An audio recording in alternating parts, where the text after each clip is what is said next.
Assalomu alaykum. Malibu avtomobilimiz 2015-yil 196 000 km yurgan dizel 2 motor mashina vash ideal holatda. Buni общий narxi 3 500 000 won. Kimga kerak bo'lsa akalar bemalol kelib olib ketishingiz mumkin. Mashinamiz arzon. 3,5 million Malibu. Arzonligining sababi chap tomon avariya holati bor. Bufellarda mana ishlangan joylari bor. Mayli kraska sal ko'chgan joyi bor. Eshik tagida mayli sal buklangan. Shu yerda sal urgan joyi bor. Kim mini uraman desa, olib ketish mumkin. Ayta krilo bilan mana bu yerda ayta ishlangan joyi bor. Avariya holati shu chap tomonda. Kimga qiziq bo'lsa, bemalol olib ketaverasizlar. Bakovoyi mana bilinib turibdi, oq rangga mana shunday bo'lib. Shu. Aybi shu. Bu tomonda bakovoyda unaqa emas. Qopqoq mana.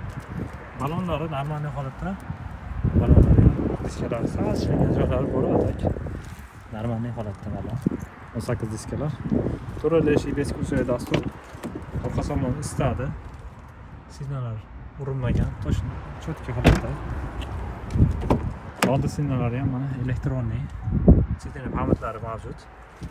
Mashinamiz ideal holatda 3,5 million won. Общий narxi, monitor mavjud, black box, HiPS, luki bor. Kimga qiziq bo'lsa, bemalol aloqa chiqarasizlar. Shu chap tomonni hisobga olmaganda mashina ideal holatda 3,5 million won. Arabetga bosib oladigan joyi. Ham dizel, ko'p yemaydi. Bitta salarkani qo'yib uzoq minasizlar. Shaharda 700-800 km, Dannika 1000-1200 km bemalol yursanglar bo'ladi. Kimga kerak bo'lsa aloqa chiqarasizlar.